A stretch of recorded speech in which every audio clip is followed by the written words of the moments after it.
जिंदगी दे वख-वख पड़ाव तो असी लंघ के आए हैं और कई रूप धारण किए ने, अनंत रूप। कई जन्म भय कीट पतंगा, कई जन्म गजमीन कुरंगा, कई जन्म पंखी सर्प होयो, कई जन्म हैवर बृख जोयो, मिल जगदीश मिलन की बरिया। सिर्फ इत्थे ही नहीं, कई जन्म सैल गिर करया, कई जन्म गर्भ में खिरया। बड़ा लंबा चौड़ा शब्द है। पता नहीं कितने लंबे समय तक सैल गिर करया तू पहाड़ से पत्थर से। कहते ने जमीन सूरज तो टुटिया होया एक टुकड़ा है, ठंडी होई पत्थर होई। इत्थे उम्र हर जीव दी है, सब दी उम्र है। तो पत्थर दी भी अपनी उम्र है। पत्थर रूप बदलता है, एक दिन मिट्टी होंदा है, रेत होंदा है। शायद जिन्होंने गौर नाल देखा है, लाल किला दिल्ली का हुण मिट्टी आउण लगा, पत्थर मिट्टी आउंदे जा रहे। पत्थर दी भी अपनी उम्र है। समा पा के पत्थर मिट्टी बनता है, मिट्टी की भी अपनी उम्र है। समय की धारा दे चों लंघ के ये मिट्टी बनस्पति बनती है, बनस्पति की भी अपनी उम्र है। बहुत लंबी यात्रा तो बाद बनस्पति पशु पक्षी बनती है, पर पशु पक्षी की जिंदगी ये भी लिमिट है। आखिर समय की धारा पशु पक्षी नूं जिहड़ा रूप देंदी है, उसनूं कहंदे ने मनुष्य। मनुष्य मनुख। पत्थर दियां कोई लोड़ां नहीं, पर मनुख दियां लोड़ां दी कोई गिणती नहीं, अनंत लोड़ां। पत्थर दी कोई ख्वाहिश नहीं, पर मनुख दियां अनंत ख्वाहिशां ने। पत्थर कोल कोई दुख नहीं, पर मनुख ते दुखां दी पंड। दुख की पंडां खुलियां, सुख नानक सेओ खोए। पत्थर नूं तोड़ांगे आखिर रेजा रेजा होके खाक मिट्टी, पर जे मनुख नूं खोलीए तो सिवाए दुख दे होर कुछ भी नहीं। मैं अक्सर अर्ज करदा हुन्ना, मनुख नूं खोलण दा ढंग की है, बस अपना एक दुख सुनाओ कि फिर वो चुप नहीं करेगा, अपने सैकड़े दुख सुनाएगा। पत्थर दुख सुख तो न्यारा है, मनुख ते दुख सुख दे जीवंदा है।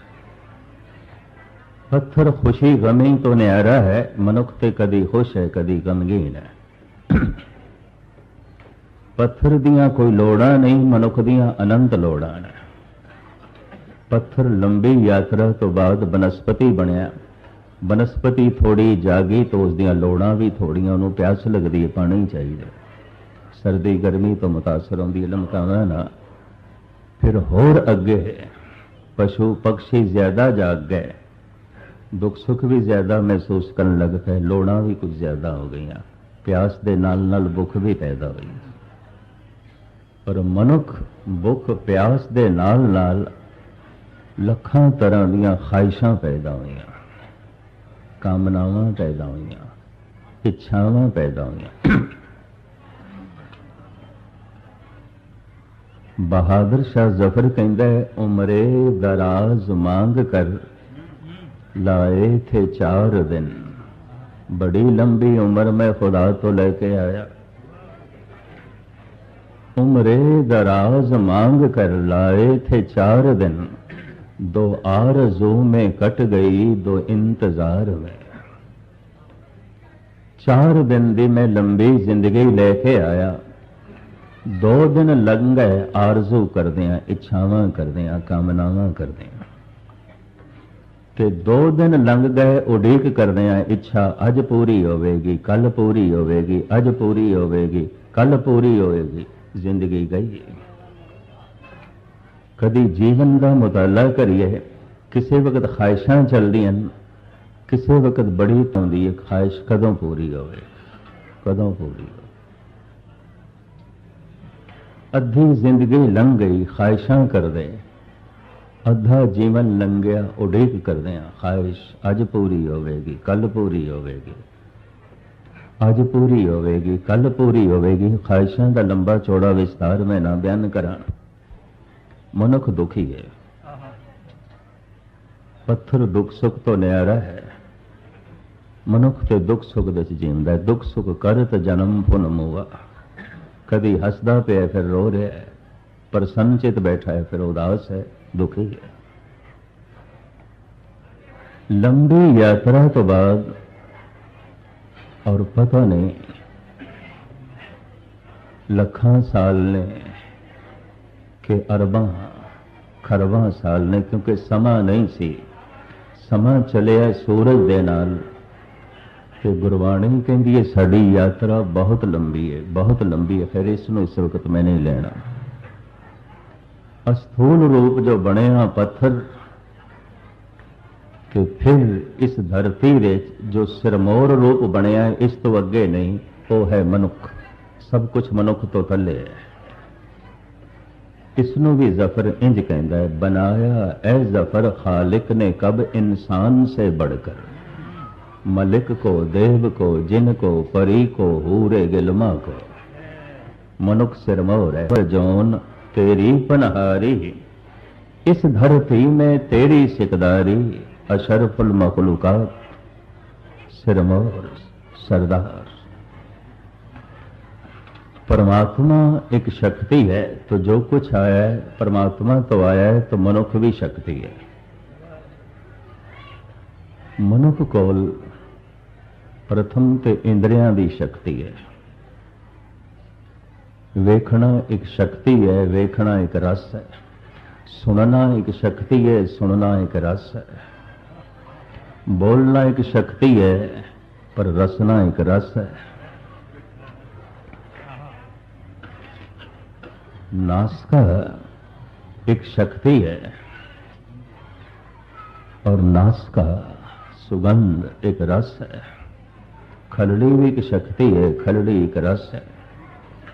कोई इकद इंद्र मनुख दा नाकारा हो जाए तो समझ लो उतनी शक्ति उसकी छीण हो जाती। नहीं अखां काम करदियां, बहुत कुछ घट गया। नहीं कन काम करते, बहुत कुछ घट गया। जबान बोल नहीं सकती, बहुत कुछ घट गया। किसी नाल संबंध जोड़ नहीं सकता। महर्ज करा पत्थर कोल आवाज नहीं, बनस्पति कोल भी आवाज नहीं, पशुओं कोल आवाज है पर अल्फाज नहीं। धुन है अखर नहीं। पशु जब आवाज करता है तो इतना पता चलता है मुर्गा है, चिड़ी है, शेर है, कुत्ता है, गऊ है। पर किसी गऊ नूं कहिए तू कित्थों आ रही है, जाना कित्थे है, तो अल्फाज कोई नहीं, अखर कोई नहीं। आवाज है, अल्फाज नहीं। मनुख कोल आवाज भी है, अल्फाज भी हैं, धुन है, अखर भी ने। अखर अंदर त्रिभुवन धारे। तीन लोकां दा ज्ञान अखरां दे च बंद है। और मैं अर्ज करा सारे संबंध भी अखरां ते खड़े ने, अल्फाजां दे खड़े ने। गुंगा संबंध जोड़न दे च असमर्थ है। गुंगे दे दोस्त नहीं होंदे। क्यों? आवाज ते है, अल्फाज कोई नहीं। अंधे दे दोस्त होंदे ने, नेत्रहीन दे दोस्त होंदे ने। वो संबंध जोड़ सकता है। दूर क्यों जाइए, आ गई सामने गल। शुगल जी थानू कविता सुना के गए ने, नेत्रहीन ने। ये मित्रां दे मित्र ने ते इन्हां दे बहुते मित्र ने। संबंध जुड़ते ने बोलां नाल, अखरां नाल। ता मर्द सुखन न गुफ्ता बाशद, ऐब हुनर निहुफ्ता बाशद। बोलना एक बहुत वड्डी शक्ति परमात्मा ने दिता है। ये भी मैं अर्ज कर दें। सारे संबंध ते बोल चाल ते खड़े ने, ते सारा ज्ञान ध्यान ज्ञान बोलां ते खड़ा है। अखरी नाम अखरी साला, अखरी ज्ञान गीत गुण गा। अखरी लिखण बोलण बाण, अखरा सिर संजोग वखाण। ਤੁਹਾਡੇ ਵਿੱਚੋਂ ਜਿਨ੍ਹਾਂ ਨੇ ਕਦੀ ਸਾਰਾ ਧੰਨ ਗੁਰੂ ਗ੍ਰੰਥ ਸਾਹਿਬ ਜੀ ਮਹਾਰਾਜ ਦਾ ਪਾਠ ਕੀਤਾ ਹੋਵੇ, ਅੱਖਰਾਂ ਦੀ ਮਹਿਮਾ ਦੀ ਬਾਣੀ ਹੈ। ਗੌੜੀ ਮੱਲਾ ਪੰਜਵਾਂ 52 ਅੱਖਰੀ, ਅੱਖਰਾਂ ਦੀ ਮਹਿਮਾ। ਗੌੜੀ ਸ੍ਰੀ ਕਬੀਰ ਜੀ 52 ਅੱਖਰੀ, ਅੱਖਰਾਂ ਦੀ ਮਹਿਮਾ। ਆਸਾ ਮੱਲਾ ਪਹਿਲਾ ਪੱਟੀ ਲਿਖੀ, ਅੱਖਰਾਂ ਦੀ ਮਹਿਮਾ। हैरानगी आउंदी है, गुरु नानक अखरां दी महिमा पै गायन करते हैं, अल्फाजां दी। गुरु अर्जन देव जी महाराज अल्फाजां दी महिमा पै बयान करते हैं। भगत कबीर अखरां दी महिमा बयान कर रहे हैं। क्यों? मनुख दा सारा विकास बोल चाल ते खड़ा है, गूंगे दा विकास रुक जाता है, रुक जाता है। तुसी संसार दे इतिहास ते निगाह मारो, कोई गूंगा ना थानू दार्शनिक मिलेगा, ना फिलोसफर मिलेगा, ना कवि मिलेगा, ना संगीतकार मिलेगा, ना राजनैतिक मिलेगा, ना कोई चंगा व्यापारी मिलेगा। गूंगे दे विकास दे करीबन करीबन सारे ही दरवाजे बंद ने, क्योंकि संबंध जोड़न दे असमर्थ है। पंजाबी दे कहंदे ने गूंगे दे इशारे गूंगे दी मां जाने, और कौन जानता। माड़ा मोटा संबंध मां नाल जुड़दा है, बाकी नहीं। बोल के ही संसार नाल संबंध जुड़ता है, बोल के ही निरंकार नाल संबंध जुड़ता है। मोह के बोलन बोलिए जित सुन धरे प्यार। बोलना करतार नाल जोड़ता है, बोलना निरंकार नाल जोड़ता है। हर एक चीज की गलत वरतों भी की जा सकती है। टुट गई प्रीत बुर बोल, कुछ ऐसा बोल भी है कि मित्रता दुश्मनी दे बदल जाती है। कुछ ऐसे भी बोल ने जो मनुख को परमात्मा तो दूर कर देंगे।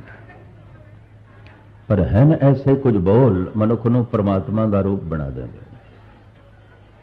हैगे ने कुछ ऐसे बोल जो जगत नाल सांझ पा देंगे ने।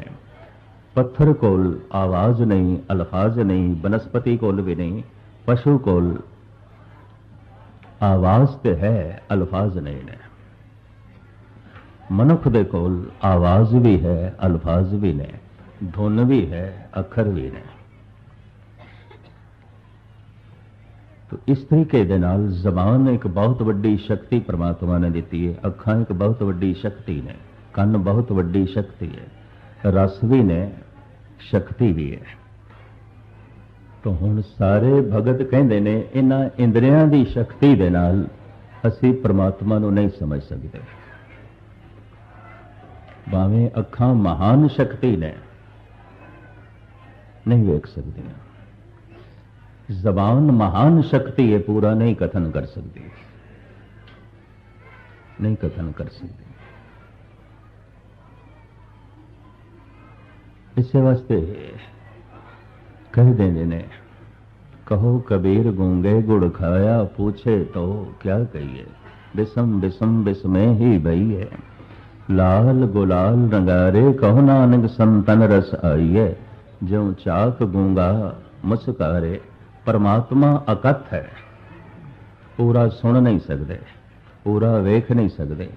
कि इंद्रियां दी शक्ति नाल उन्होंने पूरा जानना कठिन है, अगम अगोचर कह दिता है। इंद्रियां दी पहुंच तो परे। एक परमात्मा अगम अगोचर है, एक परमात्मा का जो रूप हो गया अगम अगोचर है। साध की महिमा वेद न जाने, जेता सुने तेता बख्याने। एक परमात्मा की महिमा पूरी नहीं बयान की जा सकती। एक जो परमात्मा हो गया, एक ते सागर की महिमा बयान नहीं की जा सकती, अथाह है। एक उस बूंद की भी महिमा बयान नहीं की जा सकती जो सागर दे चलीन होकर सागर हो गया, उसकी महिमा भी बयान नहीं। साध की महिमा वेद न जाने, जेता सुने तेता बख्याने। अकथ है परमात्मा, अकथ है संत ब्रह्म ज्ञानी अवतारी पुरुष भगत, नहीं उसकी महिमा बयान की जा सकती। और मैं ये अर्ज करा, संत होना एक अवस्था है, भगत होना एक मानसिक अवस्था है। ये भी मैं अर्ज कर दें, क्रिया तो कुछ भी नहीं पता चलेगा, किरत तो कुछ भी नहीं पता चलेगा। जी किरत वेखनी होवे तो किसी अवतारी पुरुष की, किसी संत की दूजे संत नाल किरत मिलती भी नहीं। मैं अक्सर अर्ज करता हूं, जैसे श्री राम ने वैसे कृष्ण नहीं ने। हर कदम ते राम मर्यादा की पालना करते हैं, हर कदम ते श्री कृष्ण मर्यादा नूं तोड़ते हैं। वो तो किसी भी मर्यादा की पालना नहीं करते। तो हुण कह दईए कि राम चूंकि मर्यादा पुरुषोत्तम ने, तो भगवान ने, अवतार ने, कृष्ण ने, बाहर की क्रिया तो नहीं पहचान सकते। जैसे राम ने वैसे कृष्ण नहीं ने, और जैसे कृष्ण ने वैसे महात्मा बुद्ध नहीं ने, और जैसे महात्मा बुद्ध ने वैसे गुरु नानक नहीं ने। महात्मा बुद्ध कहते ने अहिंसा परमो धर्मं, हर पक्ष दे अहिंसा परम धर्म है। स्वामी महावीर भी कहते हैं। गुरु नानक ते गुरु गोबिंद सिंह जी महाराज कहते हैं अहिंसा धर्म का एक निक्का जिहा अंग है, पूरा धर्म नहीं है। जैसे उंगल शरीर का एक हिस्सा है, पूर्ण शरीर नहीं है। एक उंगल तो बिना भी शरीर हो सकता है। जैसे ये दंद शरीर का हिस्सा ने, पूरा शरीर नहीं। एक दंद तो बिना भी शरीर हो सकता है। अहिंसा धर्म का एक अंग है, सिर्फ एक अंग। और किधरे किधरे हालात का ऐसा तकाजा बनता है, धर्म की रक्षा के लिए वो अंग कुर्बान करना पैंदा है। ये भी मैं अर्ज करता हूं। धन गुरु गोबिंद सिंह जी महाराज कहते ने बलाचार गई द्रम्या आमदम, बतद बीरो तीरो तो फंग आमदम। लाचार होके, मजबूर होके मैं तलवार चुकी है, मेरा शौक नहीं सी, मजबूर, मेरी खुशी नहीं है। बलाचार गई दरम्या आमदम, बतद बीरो तीरो तो फंग आमदम। ऐसी की लाचारी है। तुसी संत, तुसी माला फेरन वाले, प्रभु का जप करन वाले ते उपदेश देंदे हो, जागत जोत जपै निसबासर, एक बिना मन नैक ने तलवार चुक ली, बंदूक चुक ली। तो साहिब कहन चूंकारज हमा हील ते दर गुयस्त, हलालस्त बुरदम शमशीर दस्त। हाथ जोड़ के अगर जालम अपने कदम नहीं रोकता और वो अपने कदमां दे थले मजलूमां नूं मसलदा है, दलदा है, मारदा है, अगर हाथ जोड़ के वो रुकदा नहीं, बोलां दे नाल भी उसदे कदम नहीं रुकदे, सिर झुका दईए तां भी उसदे कदम नहीं रुकदे, तो तलवार चुक के उसदे कदमां नूं रोकना मैं अपना धर्म समझदा।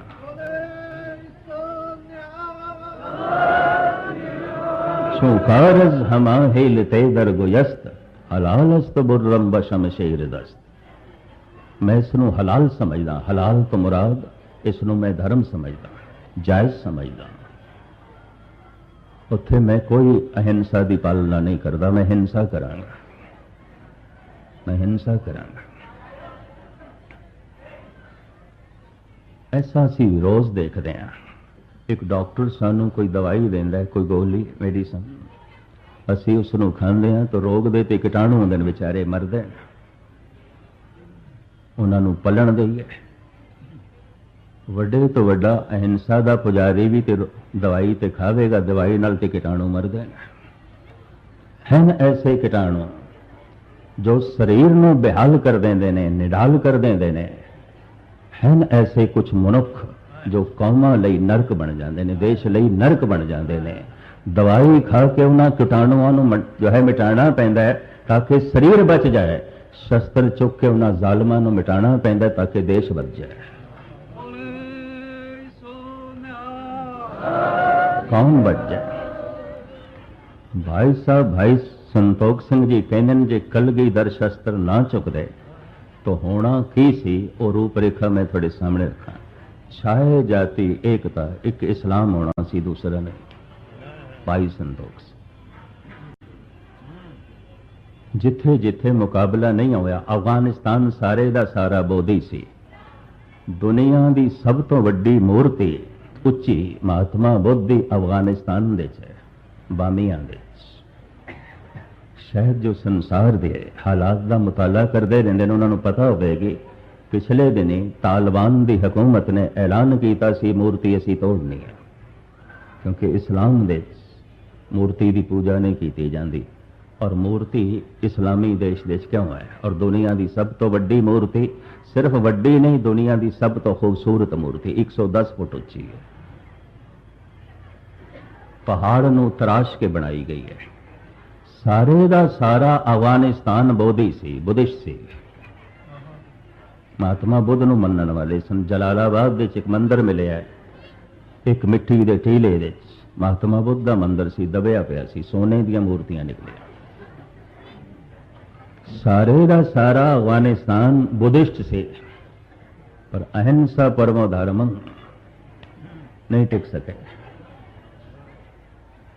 हिंसा के सामने इन्हां दी अहिंसा नहीं टिक सके। ये भी मैं अर्ज कर दें। इसे का जिक्र भाई संतोख सिंह जी कर दें। छाए जाती एकता अनेकता बिलाए जाती, होवत कुचीलता कतेबन कुरान की।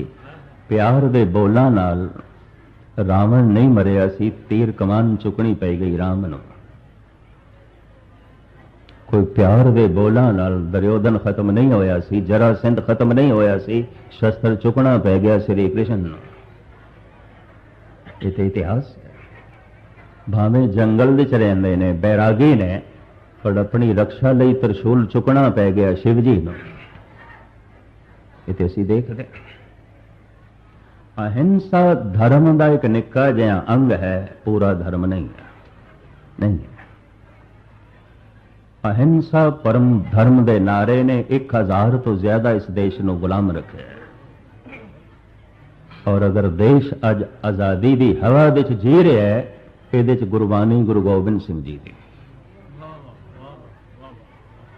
छाए जाती एकता अनेकता बिलाए जाती, होवत कुचीलता कतेबन कुरान के। पाप ही परपक जाते धर्म दशक जाते, वर्ण गरक जाते सहत विधान की। देवी देव देहुरे संतोख सिंह दूर होते, रीत मिट जाती कथा वेदन पुराण की। गीता दी आवाज रामायण दी कथा, वेदां दे पाठ किधरे सुनाई नहीं देने। पाप ही परपक जाते धर्म दजक जाते, वर्ण गरक जाते सहत विधान की। देवी देव देहुरे संतोख सिंह दूर होते, रीत मिट जाती कथा वेदन पुराण की। श्री गुरु गोबिंद सिंह पावन परम सूर, मूर्त न होते जूपे करना निधान के।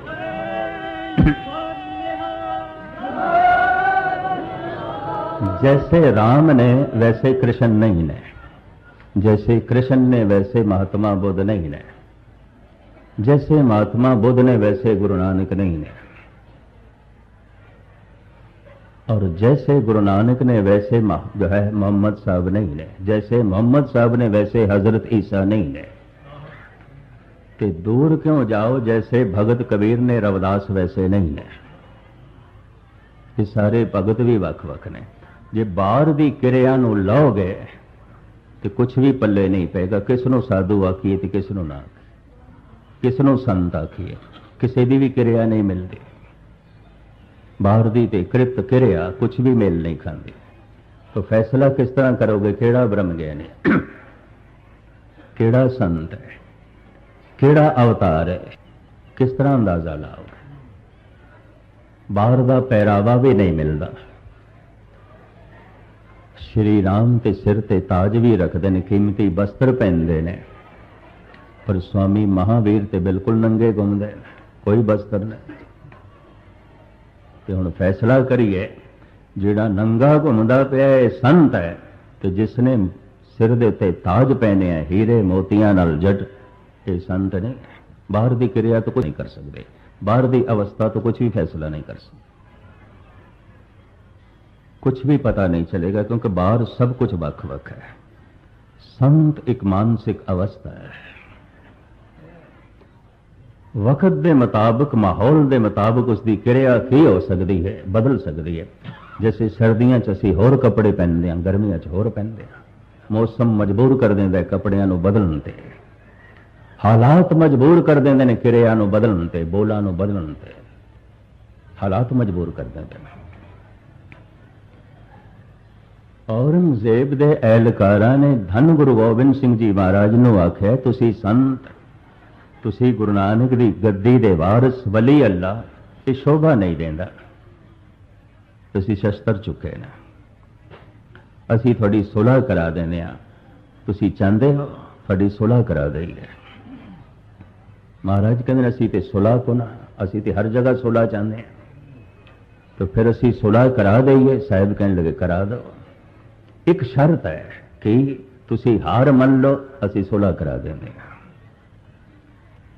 सतगुरु कहते हैं ये नहीं हो सकता, ये नहीं हो सकता। ते पता है एहलकार की कहते ने, एक संत नूं सच्चाई कबूल करने दे इतराज की है, एक फकीर नूं, एक वली अल्लाह नूं, एक गुरु नानक दी गद्दी दे वारिस नूं सच कबूल करने दे इतराज की है। सच्चाई है तुसी हार गए, पिता थोड़ा शहीद हो गया, बच्चे थोड़े मार दिते गए, किले थोड़े ढा दिते गए, फौज थोड़ी खत्म हो गई, थोड़े कोल ते थोड़ा घोड़ा भी नहीं रहा, थोड़े नाल कोई साथी नहीं। गनी खां नबी खां मोढ़ियां ते चुक के लियाए सन आलमगीर तक, गुरु गोबिंद सिंह जी महाराज नूं छुपा के, कोई भी नहीं। उस हालत विच ये एहलकार चुके शरधा रखते हैं गुरु गोबिंद सिंह जी, तुहाडे नाल कोई भी नहीं, तुहाडे कोल कुछ भी नहीं। एक हारे हुए मनुख की जो हालत होंदी है, तुहाडी हालत है, ते कबूल कर लो, हार गए, असी सुलह करा देने। धन गुरु गोबिंद सिंह जी महाराज कहते हैं, ऐ औरंगजेब दे एहलकारो एक गल सुन लो, हार हो जानी होर गल है, हार मन लेनी होर गल है। हो गई है हार ते हो गई, मैं मन नहीं सकता, नहीं मन सकता। कि जब हार हो गई है तो इस सच्चाई नूं कबूल करन दे एक संत नूं इतराज की है, थोड़े कोल कुछ भी नहीं, कुछ भी नहीं, ना घर ना घाट, ना घोड़ा ना शस्त्र ना बस्तर, चलो इतना ते कबूल करो, ये सब कुछ थोड़े कोल नहीं है। साहब कहते हैं ये भी मैं कबूल नहीं कर सकता कि मेरे कोल कुछ भी नहीं है, कुछ भी नहीं है। मैं पातशाह दे वाक थानू सरवण करावां, श्री मुखवाक पातशाही 10वीं जफरनामा। इस देश दे ते दुनिया दे चिंतक विद्वानों ने धन गुरु गोबिंद सिंह जी नाल इंसाफ नहीं किया, टेढ़ी अख नाल वेख्या या बंद अखां नाल वेखण दी कोशिश की है, अखां खोल के वेखण दी कोशिश नहीं की।